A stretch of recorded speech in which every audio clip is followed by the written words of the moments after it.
C'est nous, sire. Et c'est vous. Vous êtes là, enfin.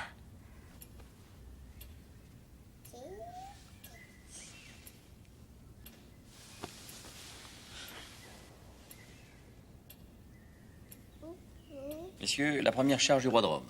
Et comme vous le voyez, il a décidé d'attaquer les hauteurs comme je l'ai fait à Austerlitz. Là, sire, nous sommes loin d'Austerlitz. La déroute de nos armées... Pas la déroute, monsieur.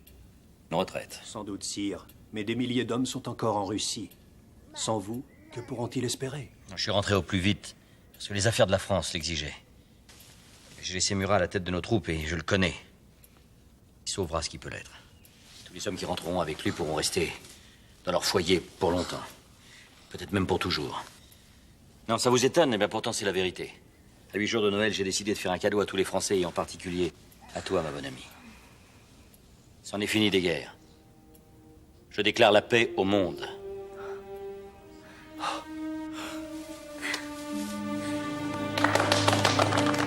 Bravo, sire. Bravo. Montez, ça.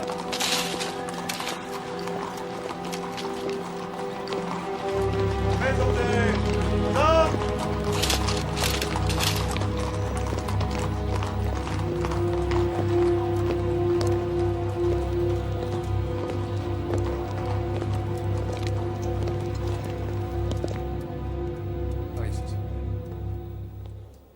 C'est un immense bonheur pour nous tous de constater que les Parisiens aiment de plus en plus leur chère impératrice. Ça ne correspond en rien à ce qu'elle écrit dans ses lettres. Non? Bon, ce doit être par discrétion, je suppose. Votre Excellence convient à Braque qu'il est assez difficile pour une femme de crier à la ronde qu'elle est irrésistible. L'humilité n'est pas la principale vertu d'une princesse de la maison d'Autriche. Ne seriez-vous pas d'accord? Dois-je vous rappeler que l'impératrice Marie-Louise est devenue complètement française? Partie de l'Europe. Seule la France est française, monsieur de Caulaincourt. Les autres pays ne sont français que par la force. Cela est donc temporaire.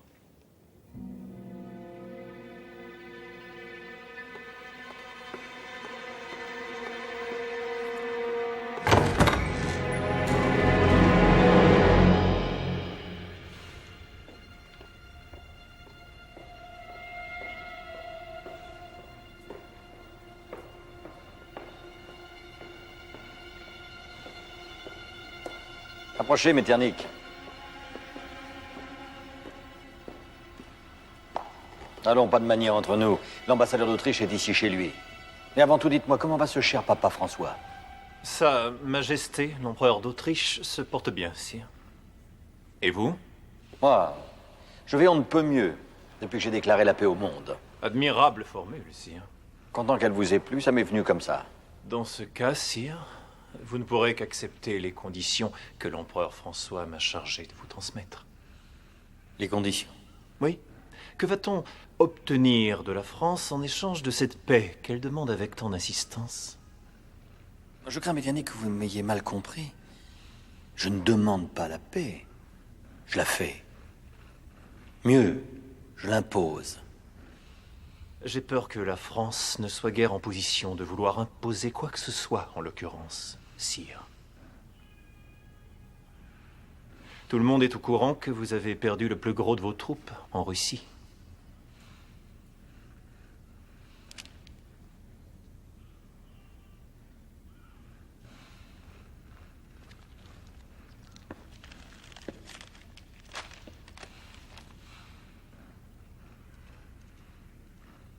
Vous osez m'intimer l'ordre à moi de renoncer à mes conquêtes en Europe et de ramener la France aux frontières qui étaient les siennes avant moi?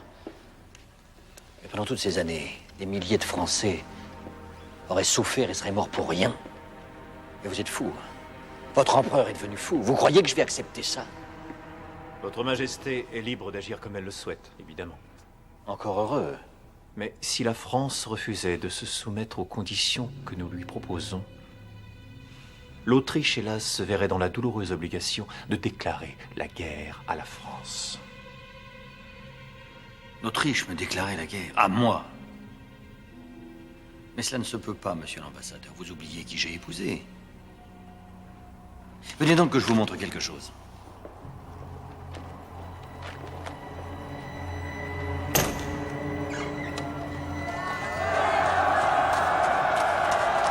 Il m'a suffi de 3 mois pour reconstituer la Grande Armée. Voici un de mes nouveaux régiments.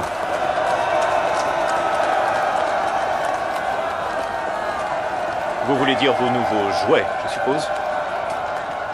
Ce sont des enfants, sire. Vous auriez tort de les mépriser, monsieur. Car ces jeunes gens s'appellent des Marie-Louise. Ils portent le nom de ma femme. Parce que l'impératrice est le plus sûr garant de la paix.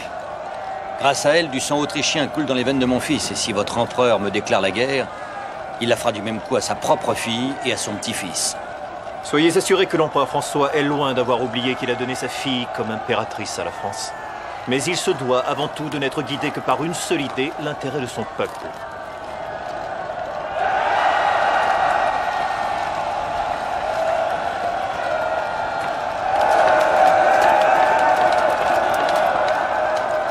Où voyez-vous que l'intérêt de l'Autriche soit d'attaquer la France? La réalité, c'est que vous êtes manipulé par la Prusse, la Russie et l'Angleterre. Je croyais œuvrer pour la paix en épousant une Autrichienne, mais je vois que, une fois de plus, on a abusé de ma confiance. Dans le fond, tout ça ne devrait pas m'étonner, puisque les Français ont pensé depuis le début que Marie-Louise était une autre Marie-Antoinette qui, elle aussi, n'apporterait que des désillusions. On m'a dit que le peuple avait appris à l'aimer. On vous a menti. Personne ne l'aime. Personne, sauf moi. Vous allez rapporter cette réponse à votre maître. Si l'Autriche ose me déclarer la guerre, je jure d'ensevelir Vienne sous les ruines.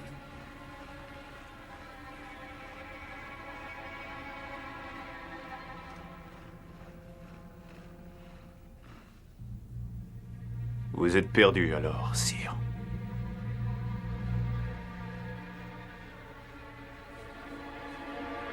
Perdu.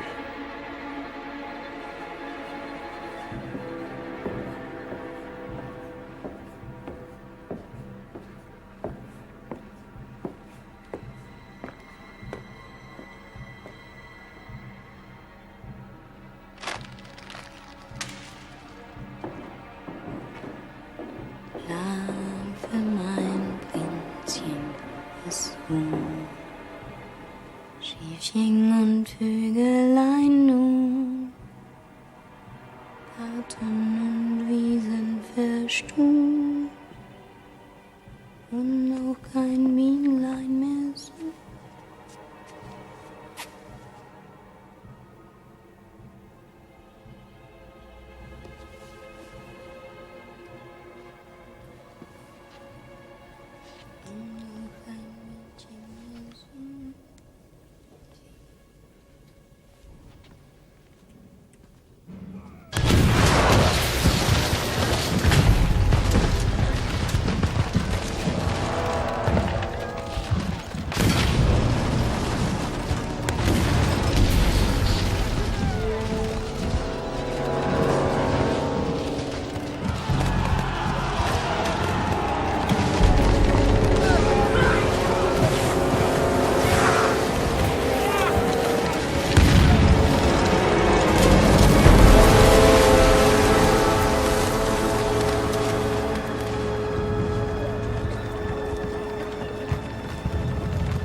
En somme, vous désertez. Sire, je sais que vous ne le pensez pas vraiment. Le maréchal Murat prévenait seulement votre majesté qu'il devait rejoindre son royaume de Naples pour y chercher des renforts. Royaume. C'est moi qui t'ai fait roi. Il ne faut que par moi ton royaume. Si je tombe, tu tombes aussi. Et je ne crois pas un mot de ces renforts que tu vas soi-disant chercher. La réalité, c'est que tu as négocié ton départ avec les Autrichiens. Que cherchez-vous à me dire?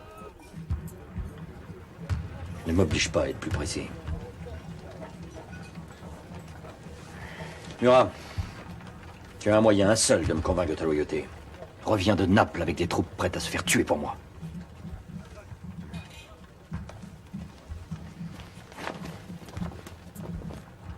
Sire, je crains d'être obligé de m'absenter. Ma blessure. Votre blessure, mais pas plus tard qu'hier, vous disiez qu'elle n'était qu'une égratignure. Je ne vous retiens pas, maréchal Ney. Bon débarras. Dans la nature aussi, les plus faibles s'éliminent d'eux-mêmes. Eh bien, messieurs, d'autres candidats à la désertion? Personne ne m'est indispensable, vous savez. Si. Nous vous aimons. Ils ont le cœur déchiré de vous quitter. Quant à ceux qui restent, la seule chose qu'ils voudraient savoir, c'est la vérité. Cette guerre est perdue, c'est bien ça? Pourquoi perdu? Parce que l'ennemi dispose de forces considérables? J'ai des troupes en réserve, largement de quoi lancer une contre-offensive. Et puis regardez-moi bien. Est-ce que je suis moins déterminé qu'à Austerlitz, à Jena ou à Wagram? Alors si je n'ai pas changé, de quoi avez-vous peur? Qu'est-ce que vous dites? Général! Qu'est-ce que vous marmonnez tout bas? Il dit, sire, qu'une contre-offensive est impossible. Nous avons déjà du mal à tenir sur nos positions. Il serait peut-être plus sage de nous replier en bon ordre pour défendre la France. La France? Que voulez-vous dire, Cambronne? Qu'il faut nous battre sur le territoire national? Je comprendrais cela si la France était en danger. Mais elle est en danger. En danger de mort, sire.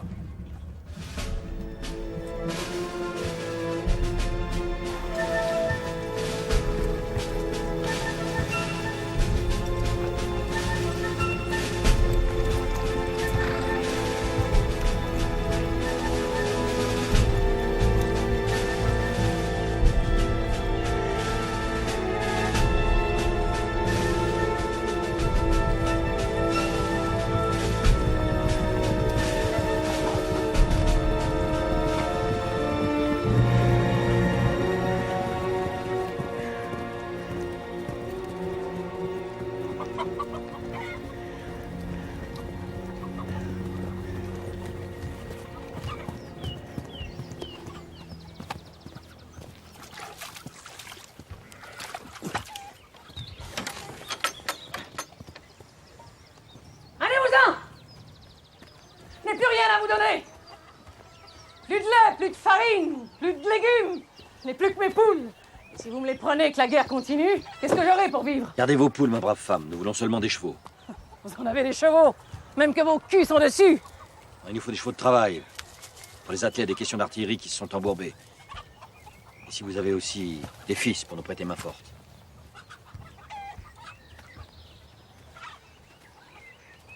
Des fils, j'en avais 2. Mais ce maudit Napoléon les a fait tuer.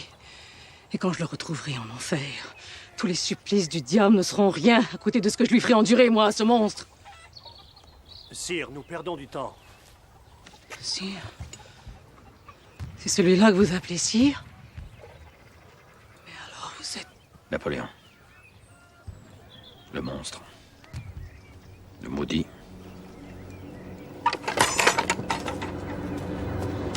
Non, laissez.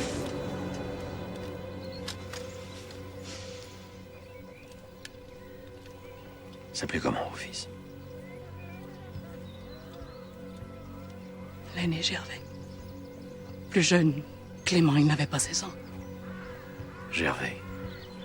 Et Clément. Faudrait pas qu'ils soient morts pour rien. C'est pour toi qu'ils sont morts. Et pour moi, tu n'es rien. Tu es moins qu'un tas de purins. Vous avez le droit de refuser de m'aider. Si vous me prêtez vos chevaux pour sortir mes canons du bourbier, leurs obus vengeront vos garçons. À quoi bon vos canons, vos obus, tout votre attirail de mort? L'ennemi est partout en France. Tout le monde dit que c'est foutu. Foutu, non. Non, ça n'est jamais foutu. Jamais.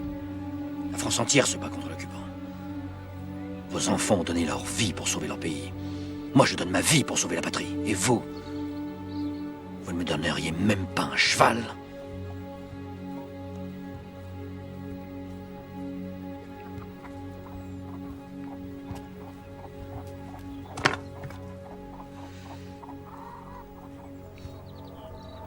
Que l'un de vous vienne avec moi dans l'enclos.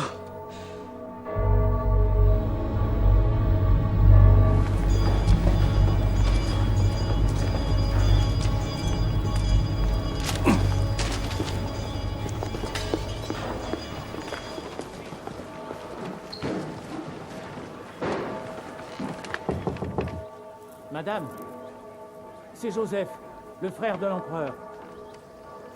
Ouvrez-moi, s'il vous plaît. Avez-vous des nouvelles de Sa Majesté? Oui, ou plutôt non. Tout est terriblement confus. Mais vous devez quitter impérativement Paris à l'instant. Quoi?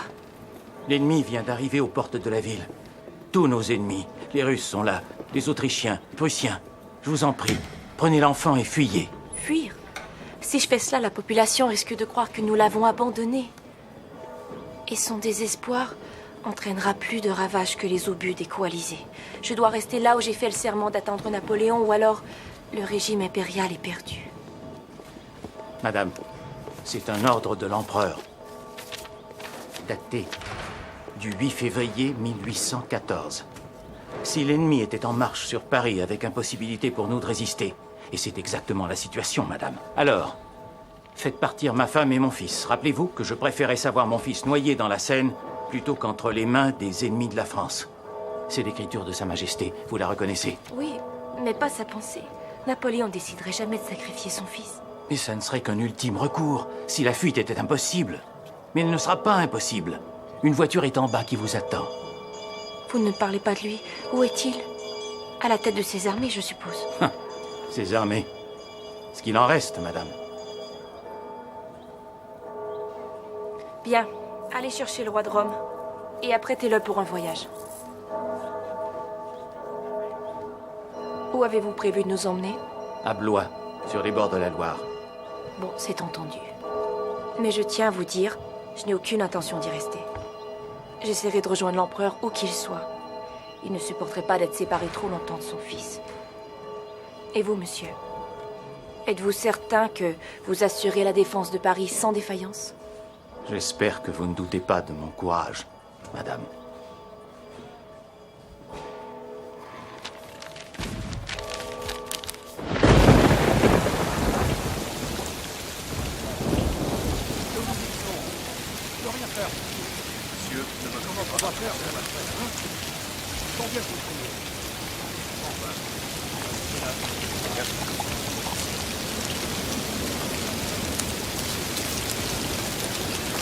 Ils acceptent de nous donner des chevaux frais. Nous serons à Paris dans 1 heure, sire. Il n'écrit pas vive l'empereur. C'est la première fois. En effet.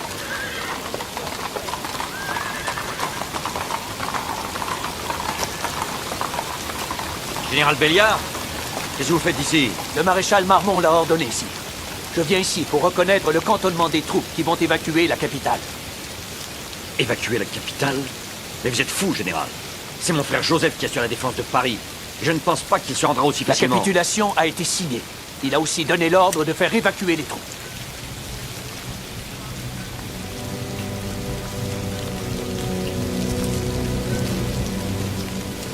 Peu importe que l'armée se replie.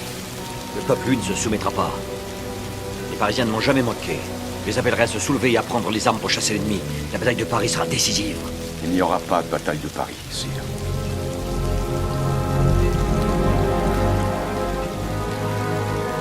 Il est trop tard.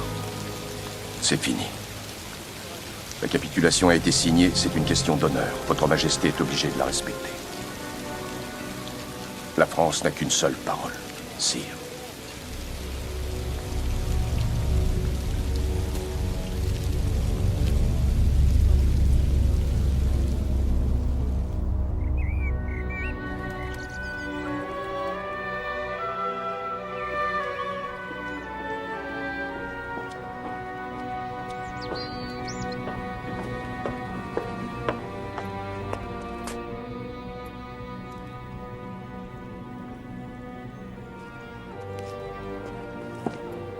Et aussi, il s'en va.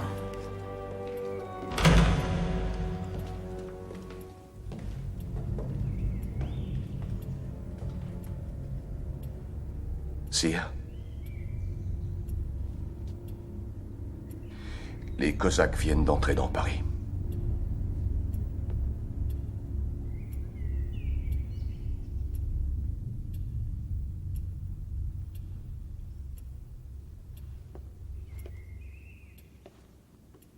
Les Parisiens sont prêts à toutes les lâchetés pour protéger leur ville.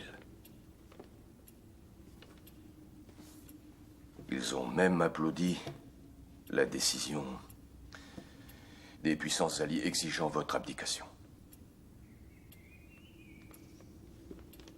Abdication dont voici les conditions. J'ai pas besoin de lire ça pour savoir qu'elles sont inacceptables. Inespéré, peut-être, sire, mais inacceptable est un mot que l'on doit effacer de notre vocabulaire. On vous enjoint de quitter la France.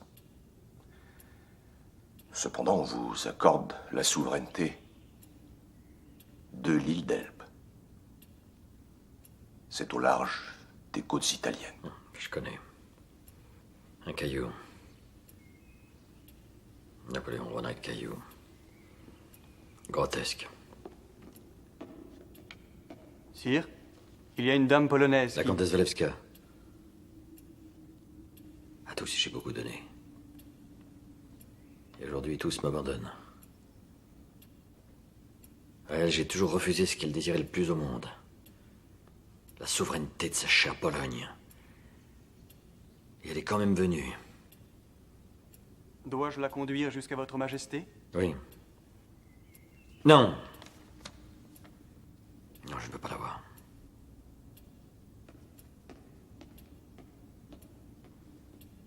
Dites-lui qu'elle s'en aille.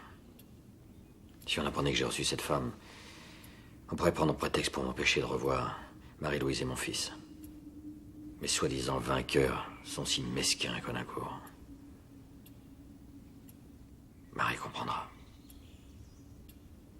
J'en suis sûr. Marie comprendra.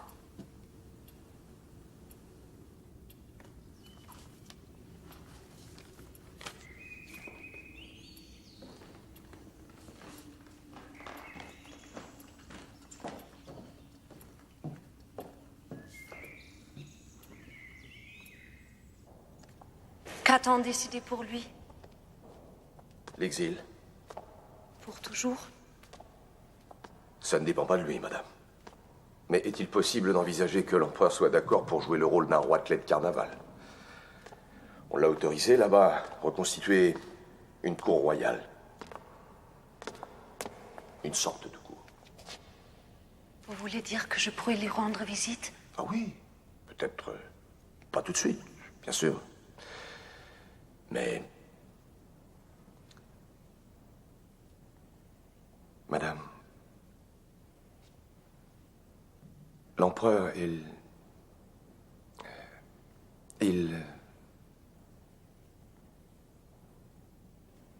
Madame, l'empereur vous aime. Il m'aime?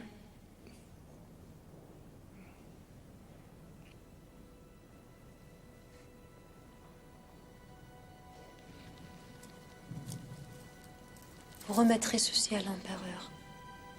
Dites-lui bien que ce n'est pas parce que je suis fâchée contre lui, mais parce qu'il pourrait en avoir besoin. Je connais ses ennemis.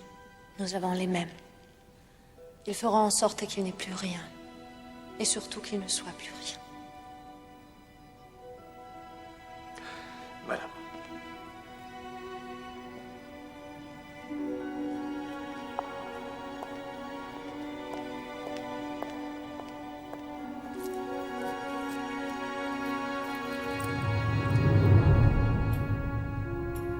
Ma bonne Marie-Louise, tu es ce que j'aime le plus au monde.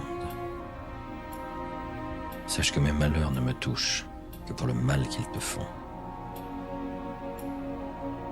Donne un baiser à ton fils. Adieu, chère Marie-Louise. Tout à toi.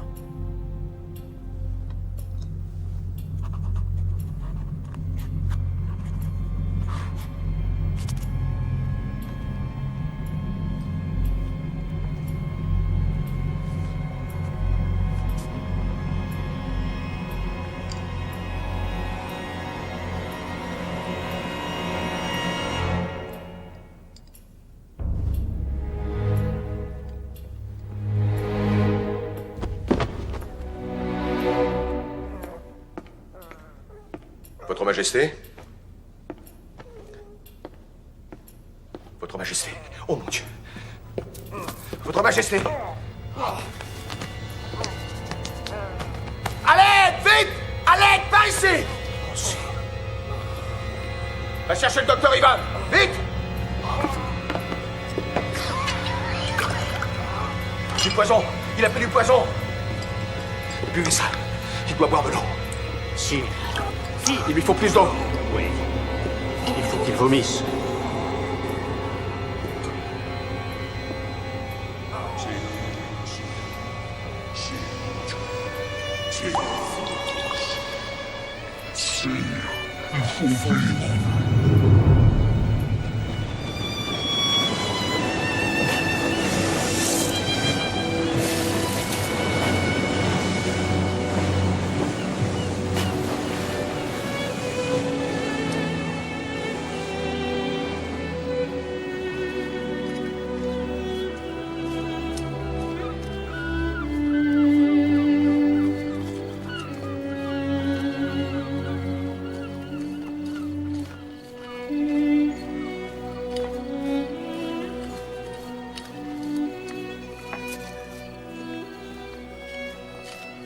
Elle me rappelle la Corse, ces fèves.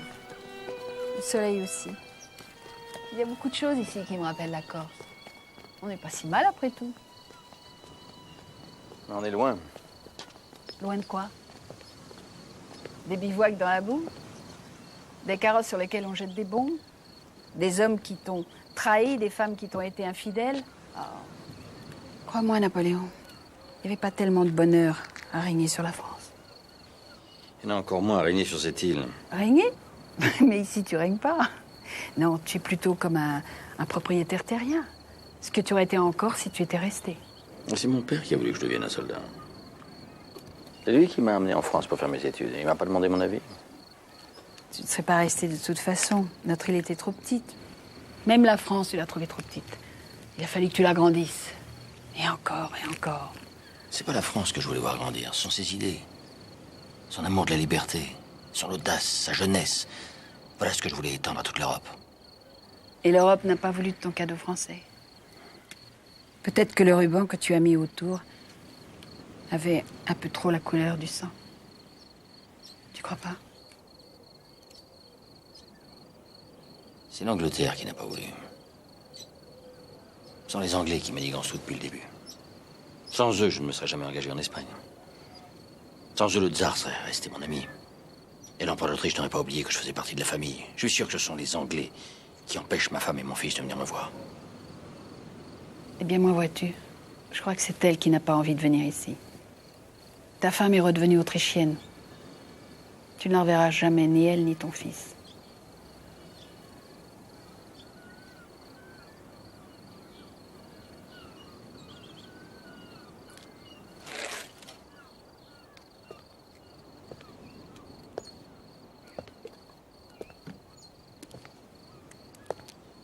C'est une belle journée.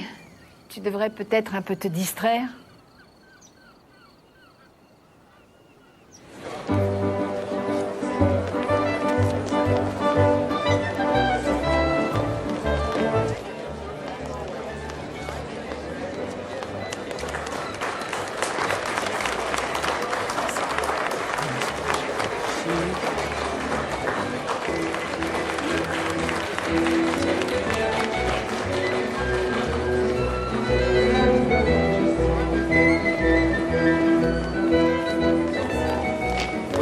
Cette dame ne danse pas. Faut vous dévouer. Mais sire, c'est la femme du poissonnier. Et alors, vous êtes bien le fils d'un marchand de bois.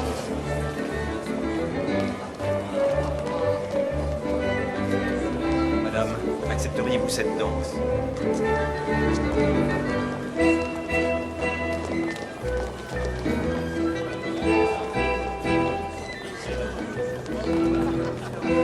Napoléon. Ubiscumque Félix. C'est du latin, ça veut dire Napoléon est heureux partout, c'est ma nouvelle devise.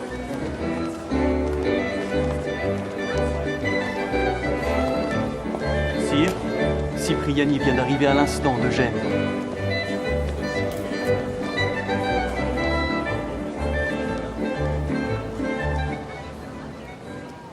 Enfin, toi. Personne n'a rien suspecté? Je me suis présenté comme votre intendant venu acheter les denrées introuvables dans l'île. Sitôt qu'on leur parle affaire, les Génois ont tendance à perdre toute méfiance. Je vous rapporte une bonne et une mauvaise nouvelle. La bonne est très bonne, mais la mauvaise est pire que mauvaise. Commence par elle. Les Anglais se méfient. Ils ne croient pas que vous finirez vos jours ici. Le fait que l'île d'Elbe ne soit qu'à 3 ou 4 jours de mer de la côte française les empêche de dormir. Ils envisagent de vous transférer sur une autre île. Une autre île? Impossible. L'île d'Elbe m'a été attribuée comme résidence par un traité international signé par toutes les puissances. Les Anglais n'en ont que faire. Leur plan est de s'emparer de vous pour vous conduire clandestinement à Sainte-Hélène. Sainte-Hélène? C'est au milieu de l'Atlantique Sud, à des milliers de kilomètres de toute terre habitée. Et quelle est la bonne nouvelle? Elle a intérêt à être vraiment bonne pour compenser celle-là. Je pense que votre Majesté l'appréciera. Selon mes informateurs, la situation en France est sérieusement et rapidement dégradée. Après avoir accueilli les Russes et les Autrichiens en libérateurs, le peuple commence à vomir. L'empereur avait raison, dit-on, de vouloir étriper ces gens-là. Quant au roi Louis XVIII, il fait vraiment l'unanimité, mais contre lui. Les Parisiens en colère sont si nombreux à jeter leurs cocardes blanches qu'il paraît que les égouts s'en sont trouvés bouchés. Diable. Il donnerait beaucoup pour vous voir, sire. Il vous réclame, et de tout cœur. Je dispose ici d'un brick et d'une goélette. Des petits bateaux. Et taillés pour la vitesse, on pourrait peut-être surprendre et tromper la surveillance de la flotte anglaise. Il suffirait d'une nuit très obscure.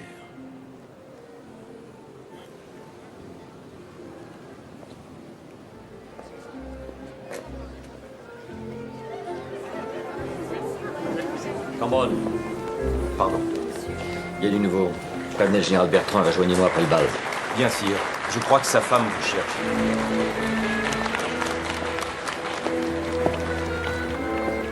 M'accorderait pousser de danse, bel ami.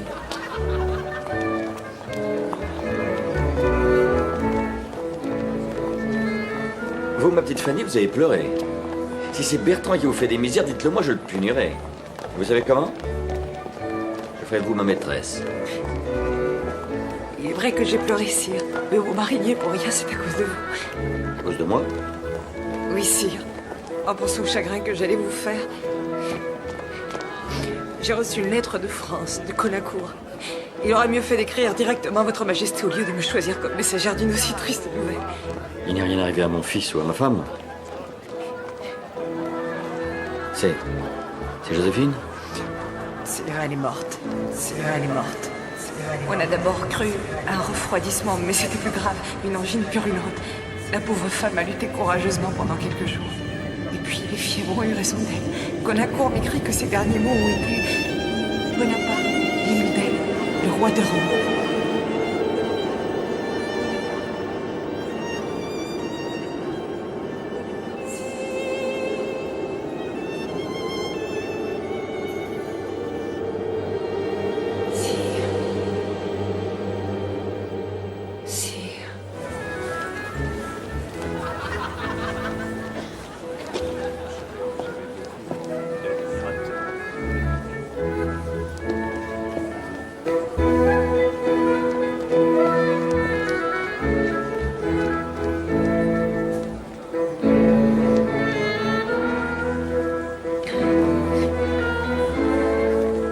Qu'avez-vous dit à l'empereur? L'ex-impératrice est morte.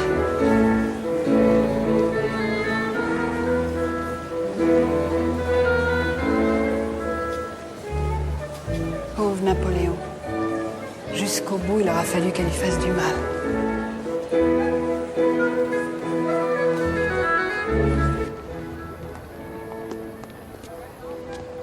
Cambronne. Allez chercher les éphémérides. Je veux savoir quand aura lieu la prochaine éclipse de lune. Messieurs, que le brick l'inconstant et la goélette soient conduits dans un coin retiré du port où ils seront discrètement repeints,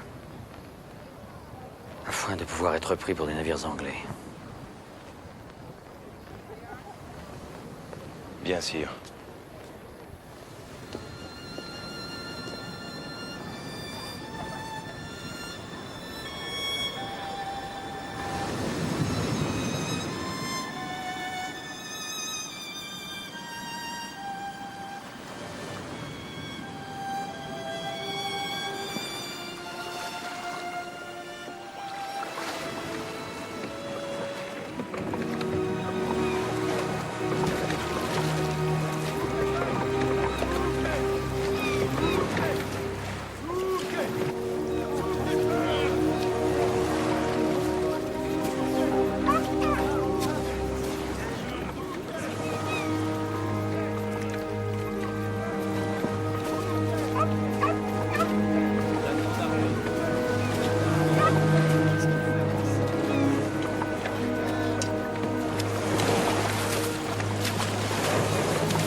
Sire, on loge tout près. Et ma femme a toujours une bonne soupe de poisson sur le feu. Vous seriez mieux chez nous pour attendre l'arrivée du reste de votre armée. Tu la vois, mon armée. C'est tout? C'est avec ça que vous comptez chasser le roi et sa bande de coquins? Si vous voulez du monde pour vous aider, prenez mes garçons. Ils n'ont que 9 et 10 ans, mais ils sont déjà débrouillards. J'ai une escopette dans mon cabanon. Laissez-moi le temps d'aller la chercher. Tu n'auras pas besoin de te servir d'une arme. J'entends reprendre mon trône sans verser une seule goutte de sang français.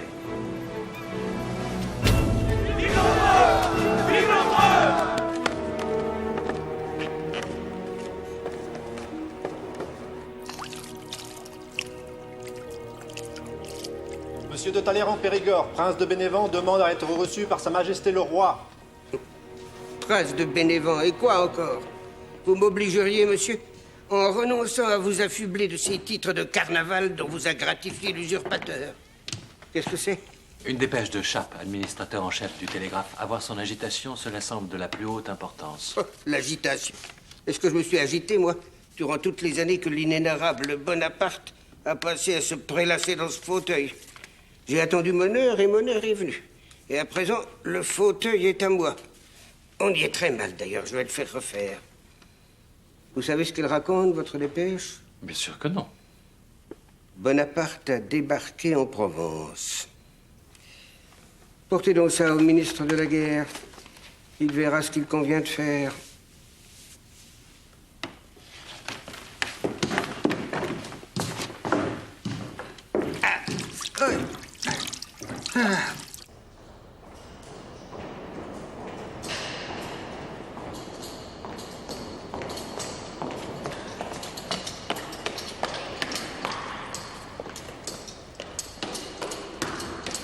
Vous savez le bruit qui court? Napoléon se serait échappé de l'île d'Elbe. Quelle idée ont eu ces fichus Anglais de le déposer sur une île? Un homme comme ça, on l'enferme dans une forteresse. Si on veut réussir à l'enfermer, il faudrait l'attraper d'abord. Avec un régiment, nous en aurons facilement raison. Je vais de ce pas offrir au roi de m'en charger. Je lui ramènerai le forcené dans une cage de fer. Vous ne croyez pas qu'il serait préférable de le ramener mort et dans une charrette? Ce serait dommage. Les Parisiens sont si friands d'émotion. Ils seront ravis de le voir enfermé dans sa cage. Agrippé au barreau, rugissant de rage comme un fauve assoiffé de sang qu'il est. Je suis étonné, mais pourquoi autant de haine après une pareille dévotion? On peut vous retourner la question, il me semble. Oh, moi, je n'ai fait que le servir. Et changer de maître est tout naturel dans la vie d'un serviteur. Mais vous l'avez aimé. Tout le monde dit que s'il a tenté de se suicider à Fontainebleau, c'est parce que vous l'aviez lâché. Foutaise. J'étais pas le seul à prendre ma liberté. Parce que tous ceux qui l'avaient suivi, qui avaient cru en lui. Et vous n'avez aucune crainte qu'il puisse les séduire encore? Avec quoi? Napoléon n'est plus qu'un homme traqué, isolé. Il n'y a plus que ses pieds pour marcher.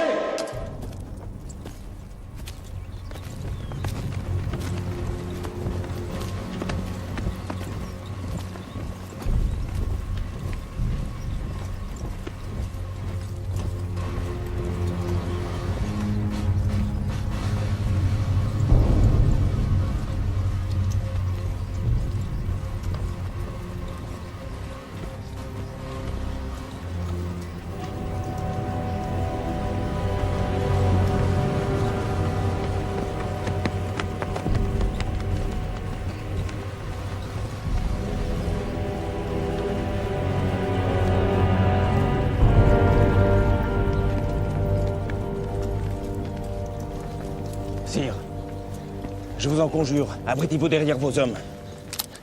Et laissez-moi essayer de parlementer. Vous avez les armes à la main? Rangez-moi donc ça, Cambronne. Mais sire! Non, merde! Plaît-il? Non, rien. Je reconnais leurs insignes. C'est le 5e de ligne. C'est Ney qui les commande. Soldats! Prêts à faire feu!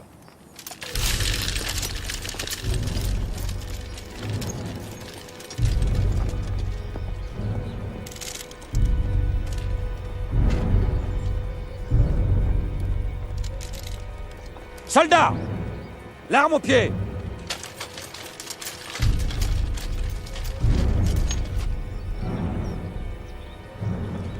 Maréchal Ney! Soldats du 5e de ligne! Je suis votre empereur. À mon commandement! Feu!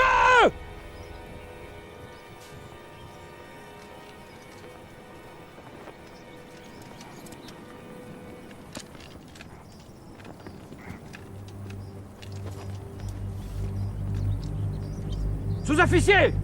Relevez les noms des hommes qui n'ont pas tiré! Ils sont accusés de rébellion face à l'ennemi et fusillés! Que d'autres prennent la place des mutins! Soldats! S'il en est un parmi vous qui veuille tuer son empereur. Mais voilà.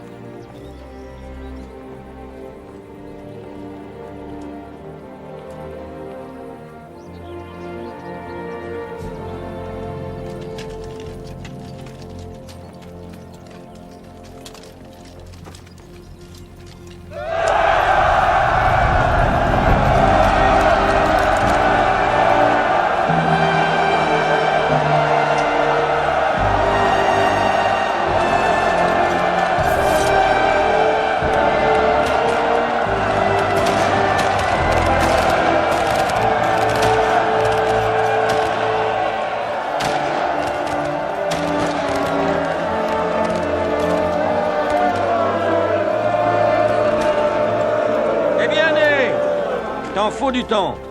Autrefois, tu étais toujours le premier à venir prendre mes ordres.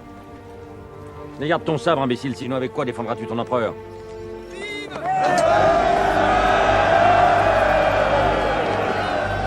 Vous avez raison, sire. Il y a encore loin jusqu'à Paris. Officiers et soldats du 5e de ligne, en colonne par 4 et musique en tête. Et foutez-moi ces chiffons en l'air, nom de Dieu! Le drapeau tricolore ou rien!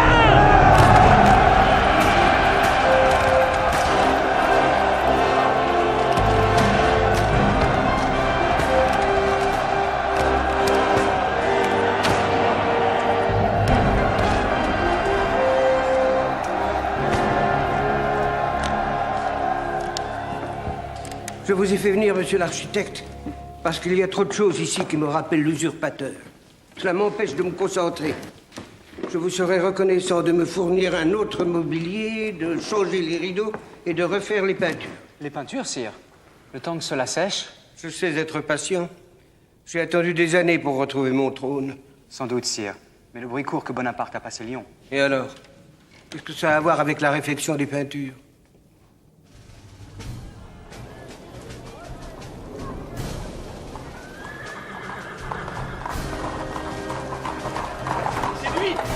C'est Napoléon!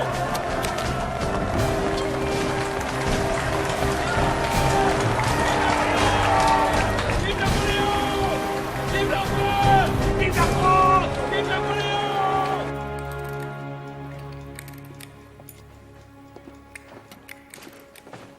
Dehors. Dehors. Votre Majesté. Demain, monsieur, demain. Pour l'heure, il est grand temps d'aller nous coucher. Napoléon vient juste d'arriver à Fontainebleau. Il marche sur Paris. Alors tout est fini, n'est-ce pas? À lui tout seul, il a repris la France. Qui eût pu l'imaginer? Votre Majesté, il faut partir sur le champ. Mais j'aurais tellement préféré aller me coucher. J'ai déjà pris des dispositions pour assurer la fuite de Sa Majesté. Le départ, monsieur. Je ne suis pas Louis XVI et je n'entends pas recommencer la lamentable épopée de la fuite à Varennes. Attention, attention, attention. Attention, mes pieds, mes pauvres pieds. Et en plus de tout, il pleut. Poussez-moi là, au corps. Voilà. Où que vous vous trouviez, sire, je vous rejoindrai. De grâce, monsieur de Talleyrand, ne dites plus rien.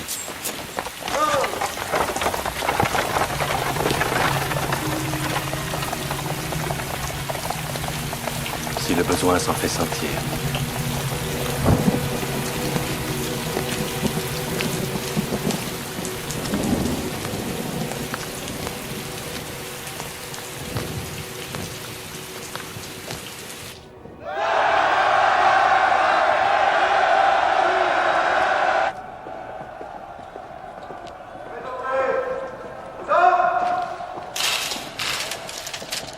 Écoutez ça, Colincourt. Jamais je n'ai connu pareil enthousiasme. Pas même le lendemain d'Austerlitz, pas même le jour du sacre, messieurs. Et si la France exulte, sire, l'Angleterre mobilise ses troupes. Et elle n'est pas la seule. L'Autriche, la Prusse, et il y a tout lieu de penser que la Russie en fait autant. Vous avez une nouvelle coalition contre vous, sire. Pourquoi faire la coalition? Pour ramener sur le trône de France un roi qui pleure ses pantoufles? Ah, pas du tout, sire. C'est vous qu'ils veulent mettre dans une cage. Né aussi prétendait me ramener en cage. Il est venu me manger dans la main. Tous, à la première victoire, viendront me manger dans la main. Victoire?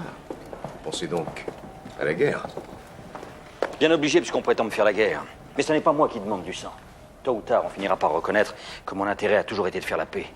Et que si je ne l'ai pas faite, c'est qu'à chaque fois, on m'en a empêché. Sire, le maréchal Murat désire voir votre majesté. Murat.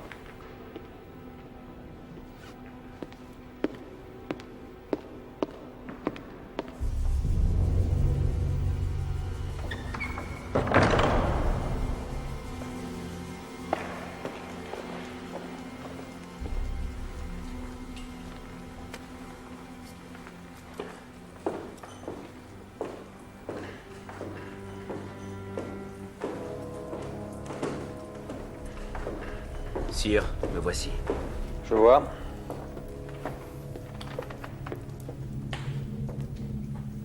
Tu es passablement en retard.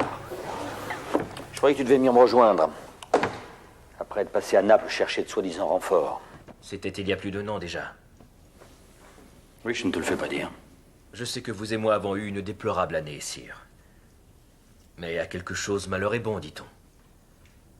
Lorsque j'ai perdu la couronne de roi de Naples, je suis pleinement redevenu ce que j'étais. Le maréchal Murat. Murat, le grand cavalier. Celui dont vous aurez besoin pour cette guerre qui s'annonce. Besoin? Je ne crois pas. Ni besoin, ni surtout envie. Non, je te remercie de tes offres de service, mais je préfère m'en passer. Vous êtes donc à ce point rancunier? Rancunier? Je t'ai donné ma sœur. Je t'ai donné un royaume. Tu m'as trahi. Comment oses-tu te présenter devant moi, Murat? Je n'ai plus confiance en toi. Né te remplacera à la tête de la cavalerie.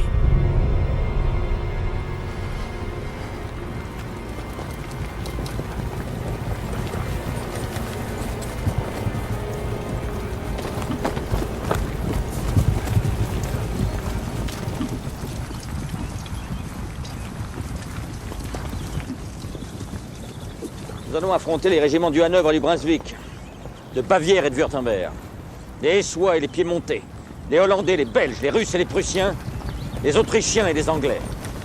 Ils seront 700 000. Et nous seulement 200 000. Non, ils seront 700 000 quand ils auront réuni leurs forces. Il faut les attaquer séparément. Battre les Prussiens de Blücher et les Anglais de Wellington avant qu'ils n'aient pu effectuer leur jonction. Je vous offre les Prussiens, Grouchy. Je vous remercie, sire. Et vous, les Anglais. Avec plaisir, sire.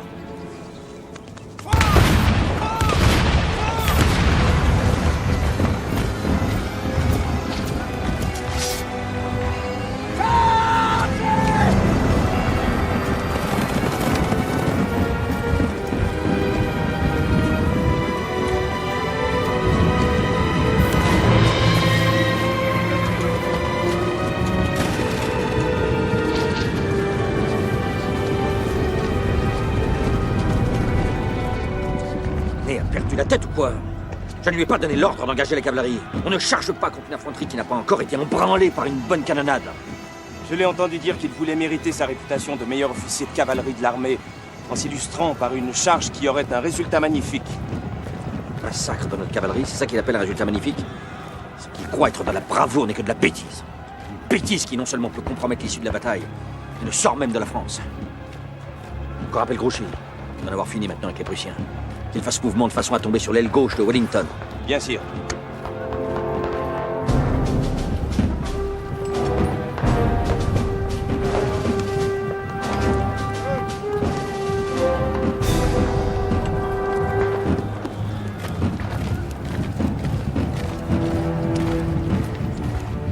Maréchal Grouchy, est-ce que vous entendez les canons? Oui, je ne suis pas sourd. C'est l'empereur, il est aux prises avec les Anglais. Nous devons lui apporter de l'aide. On m'a donné l'ordre de poursuivre les Prussiens. Je poursuis les Prussiens. Qui vous dit qu'ils sont devant nous? Ils nous Je ont n'ai pas peut-être d'ordre à contournés. recevoir de vous, général. Je n'obéis qu'à l'empereur. Les Prussiens se trouvent derrière cette colline. Et je leur ai préparé une bonne petite surprise. Allons-y, tout de suite.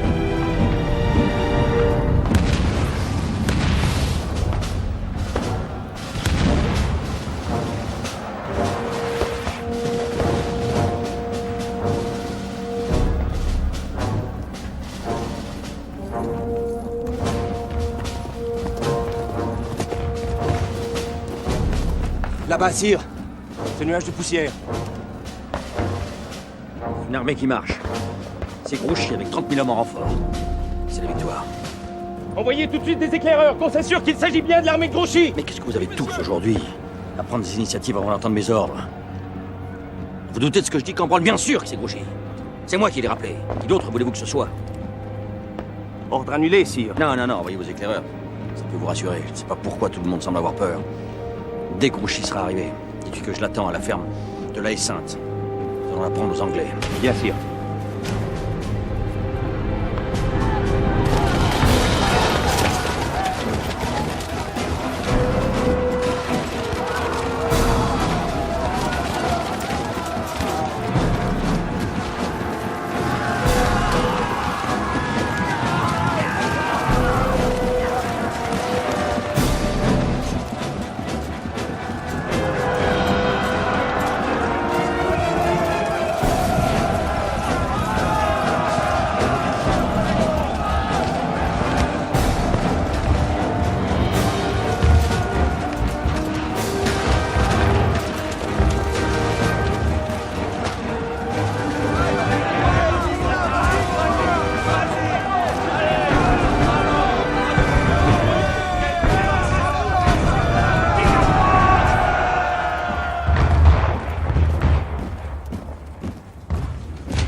C'est un prisonnier que nous avons capturé derrière... Pas le temps maintenant. Qu'on conduise dans nos lignes et qu'on trouve quelqu'un qui parle anglais pour l'interroger. Sire, ce n'est pas un Anglais.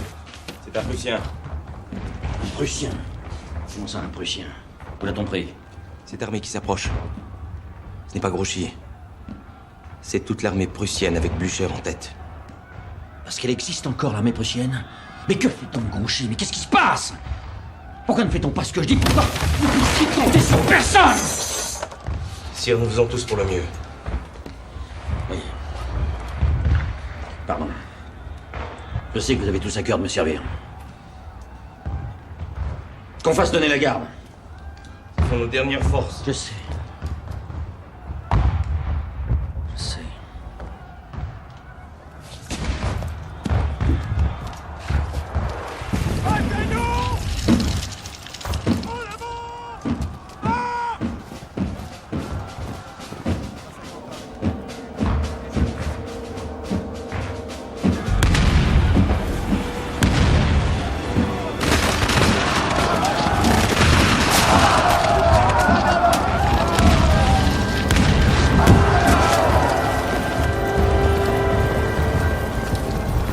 Avec moi, soldats! Venez voir comment meurt un maréchal de France!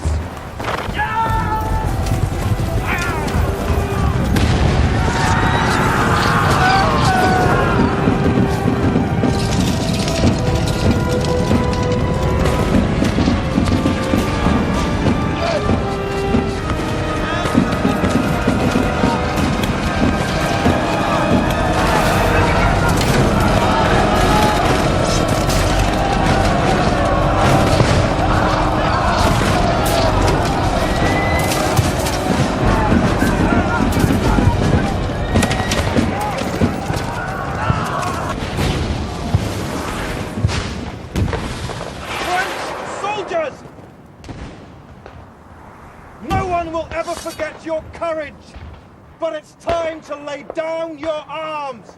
Merde! Chargez!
à la retraite!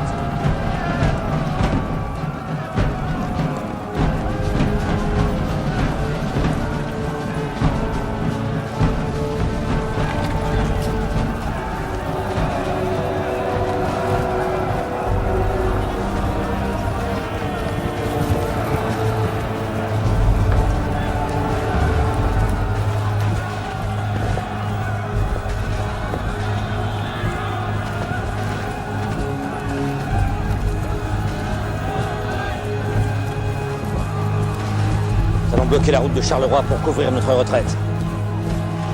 Notre retraite.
Cette fois, le coup que j'ai reçu est mortel, Colincourt. Mortel.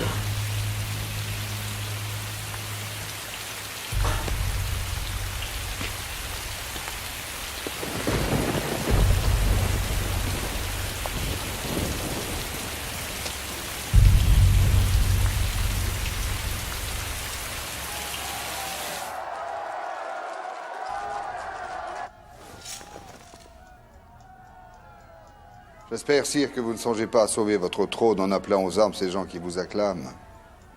Quelques centaines de Parisiens qui n'ont pas encore mesuré l'étendue du désastre de Waterloo. J'ai tout fait pour cicatriser les blessures de la Révolution. Je ne vais pas les rouvrir en provoquant la guerre civile. Dans ce cas, finissons-en. Je vous rappelle que les députés vous ont accordé 1 heure pour signer votre abdication. Passé ce délai, ils prononceront votre déchéance. Il serait navrant pour tout le monde de devoir en arriver là. Taisez-vous! Vous n'avez pas à me dicter ma conduite. Rien ni personne ne me fera céder à vos députés. Oui, vos députés. Parce que je suis sûr que c'est vous qui les avez poussés à se retourner contre moi. Et je me fiche de leur vote. Je leur récuse leur vote. Ça me paraît difficile. Pour ne pas dire impossible. Allons donc. Je dissous la Chambre. Je ne vous le conseille pas. Les parlementaires ont voté un décret qui stipule que quiconque tenterait de dissoudre la Chambre serait considéré comme un traître à la patrie. Alors c'est vous le traître. Hein? Tenez. Plongez-moi ça dans le cœur, ça sera plus loyal que d'agir comme vous le faites. Gardez votre sang-froid. Il y a pire que de perdre le pouvoir. D'ailleurs, c'est une situation que vous aviez déjà connue 1 fois. Je suis déjà revenu au pouvoir. Appelé, acclamé, porté par tout un peuple. Ça n'a duré que 100 jours. Doit-on appeler ça un retour ou un dernier sursaut? Dehors, Fouché, sortez.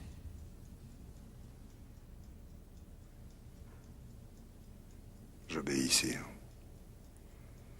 Vous avez encore 1 heure pour exercer ce qui vous reste de pouvoir. Passer ce délai, ce sera moi qui devrais vous prier de quitter ce bureau. J'aurais dû vous faire pendre.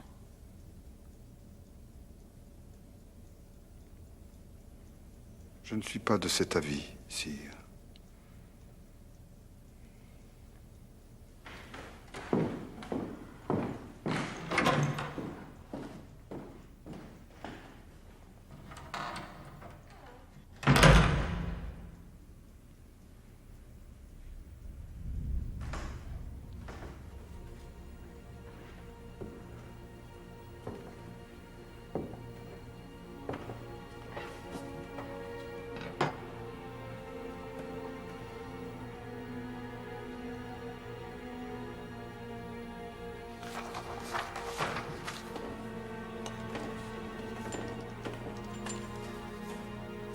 Paris, ce 24 juin 1815. Français, je m'offre en sacrifice à la haine des ennemis de la France. Puissent-ils être sincères dans leurs déclarations et n'en vouloir réellement qu'à ma personne. J'abdique et je proclame mon fils sous le nom de Napoléon II, empereur des Français.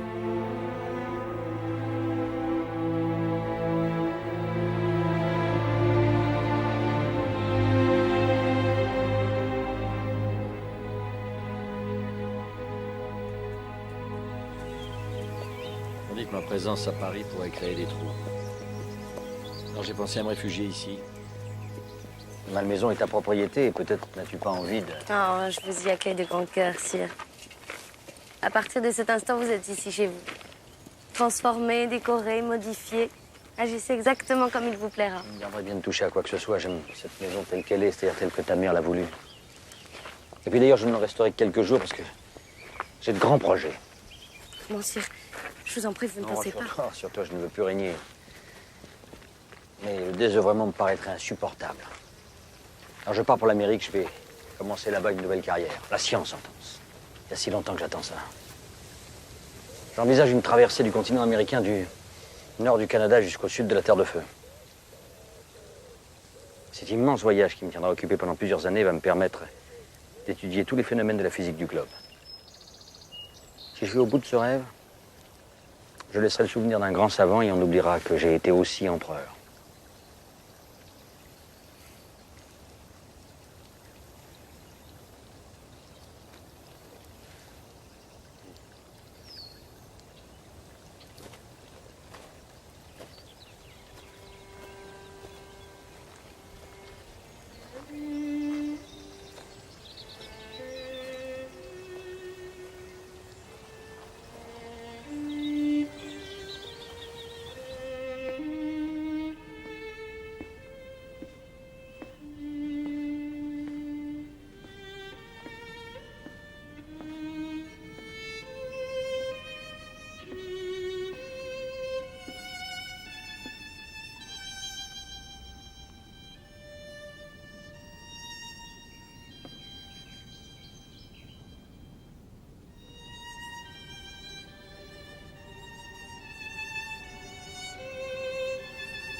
Merci.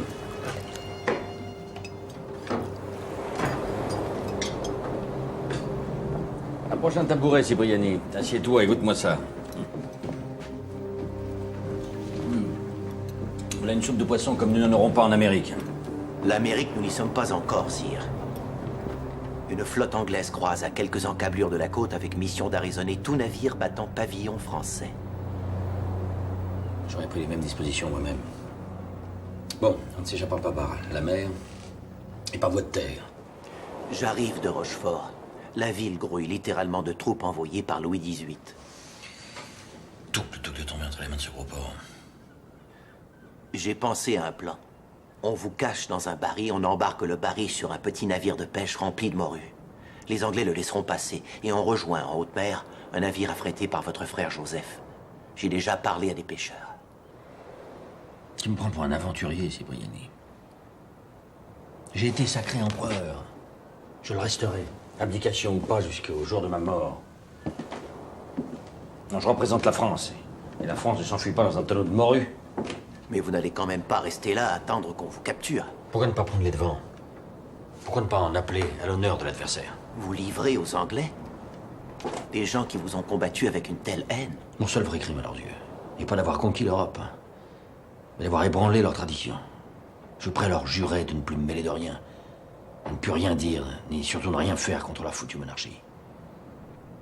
Je veux leur faire savoir que je renonce à l'Amérique. Je n'aspire plus désormais qu'à une vie tranquille dans une petite maison de campagne dans les environs de Londres. Une chaumière, un jardin et quelques rosiers. Les Anglais ne peuvent pas me refuser ça. C'est sans doute la dernière décision importante que je prends. c'est peut-être la plus sage.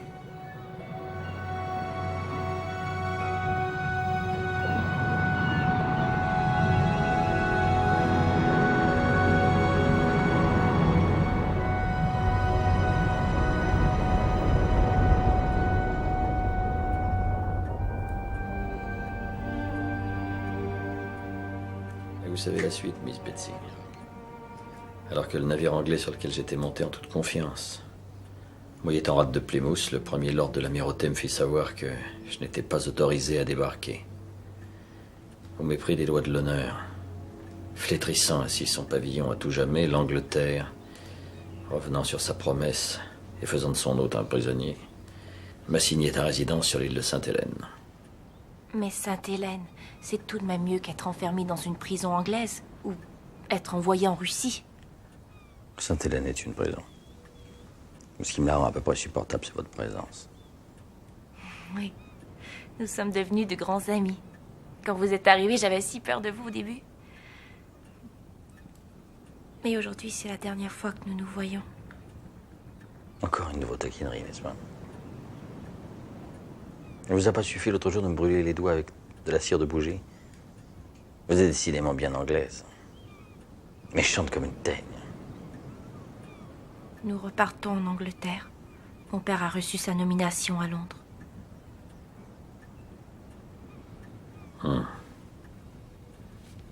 la demande d'Hudson Law, bien sûr. Ça charme, navire de vie de tournoi. Tous ceux que j'aime sont envoyés les uns après les autres. Ah, je sais très bien ce qu'il fait. Sans témoin, il sera plus libre pour perpétrer son horrible forfait. De quel forfait s'agit-il? Le gouverneur est un sinistre crétin. Il est incapable d'être aussi pervers que vous le dites. Il va me tuer, Miss Betsy. En m'empoisonnant à petit feu. Je sais pas comment il s'y prend. Mais le fait est que je m'affaiblis chaque jour davantage. Et la nuit,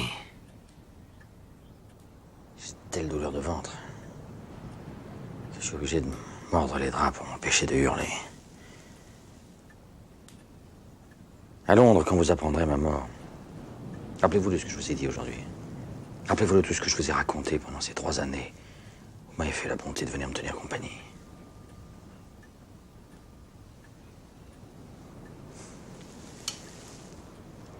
Soyez ma petite bouteille à la mer, voulez-vous. Expliquez-leur à tous qui se sont trompés sur mon compte. Que je ne suis pas un monstre.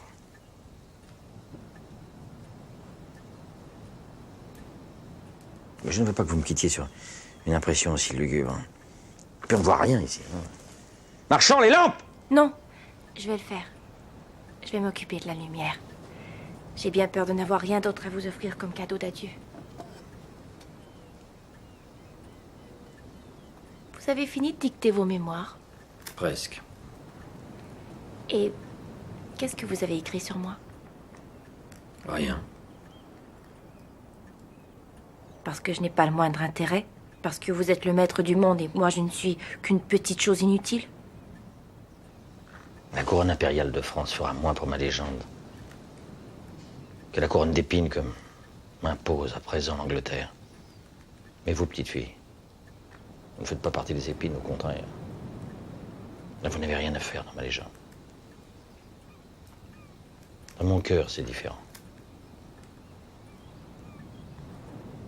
Le cadeau d'adieu est très beau. Que puis-je vous offrir? Voyez-vous une babiole que vous aimeriez emporter en souvenir de moi? Donnez-moi une mèche de vos cheveux.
croyez voir l'Amérique, général?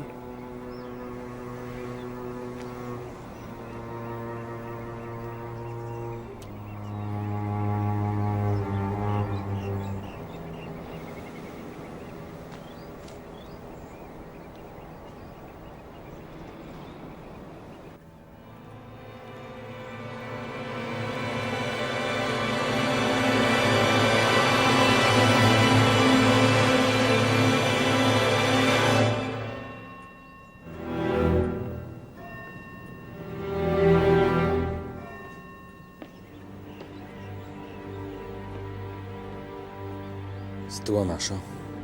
Oui, sire. Est-ce que je peux faire quelque chose pour votre majesté? Non.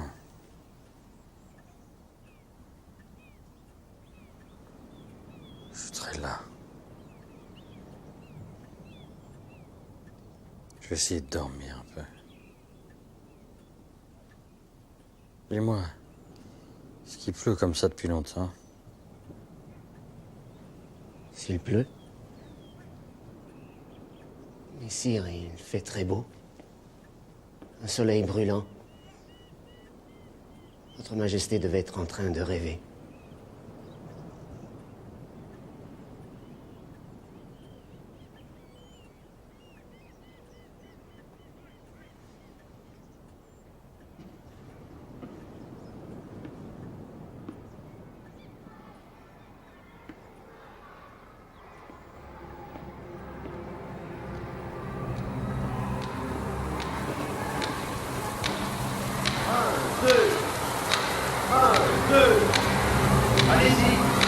Allez-y.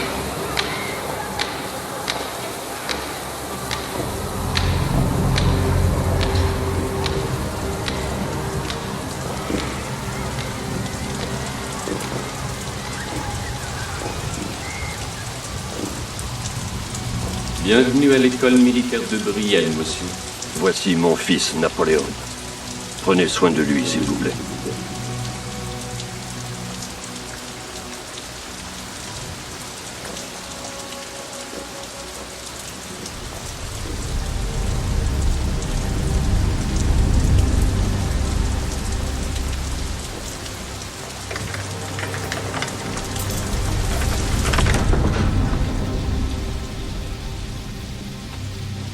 Tout ici à l'école militaire de Brienne est conçu pour faire plier le caractère des élèves et neutraliser leur suffisance. Le soir, les cellules sont verrouillées de l'extérieur. Dans le cas d'une extrême urgence, et dans ce cas seul, vous pouvez vous servir de cette cloche. Mais tout abus sera sévèrement puni.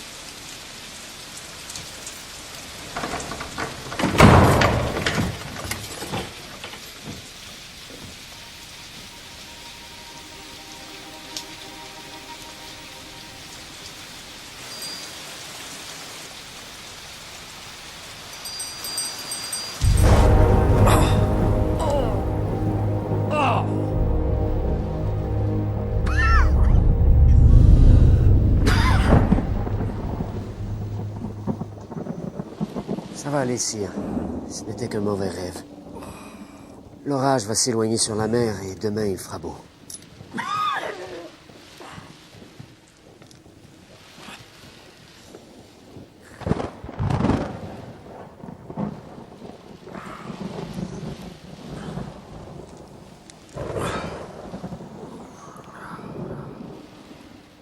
Le comte de Montolon m'a fait part d'une bonne nouvelle.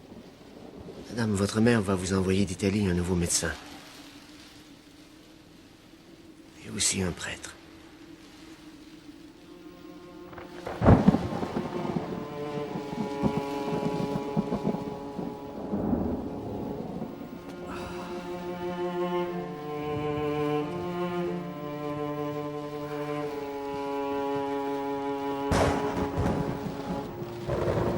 Et dans ce type de canon, le feu se communique à la charge à l'aide du canal de lumière percé obliquement, d'arrière en avant.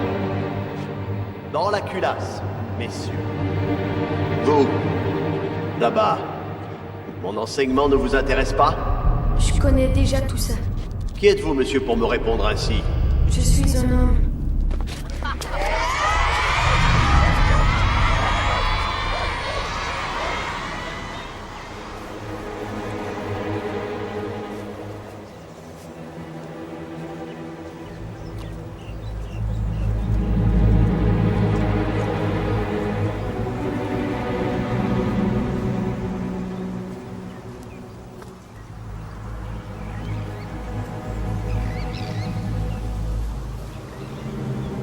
Le chien enragé s'est réfugié dans son chenil. Je crois qu'on ne le reverra pas de sitôt.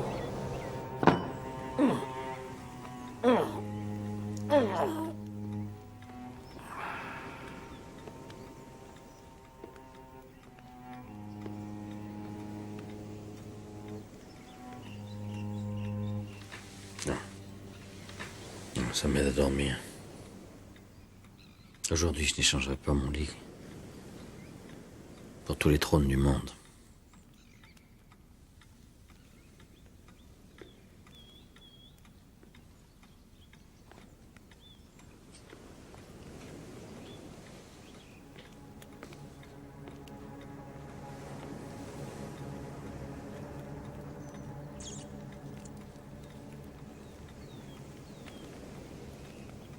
Même les rats n'ont pas peur de Napoléon.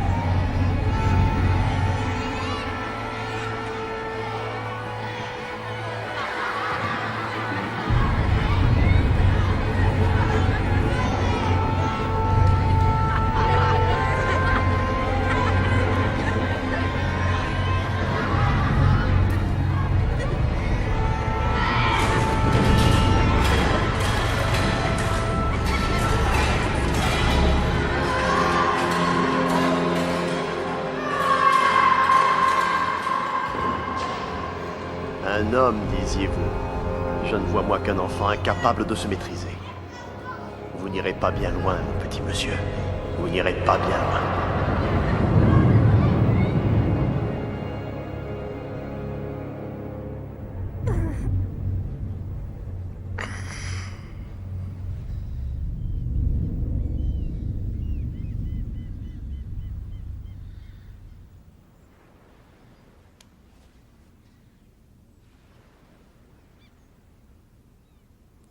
Tête. Armée.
h 49.